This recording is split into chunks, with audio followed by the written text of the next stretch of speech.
Hey everyone, let's use some Busty Boob tape today. So I love boob tape, especially when I'm wearing something that I know a bra might not work with.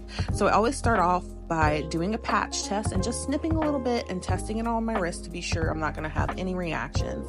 Then I like to make sure everything is clean and free of lotions or oils so the tape will stick much better. And then I add some nipple covers just to make sure that nothing is getting yanked.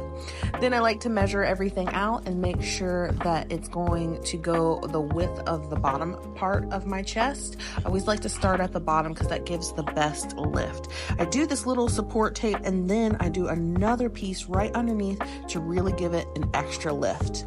I also like to do a double little cross type taping pattern because I really feel like this gives me the most support.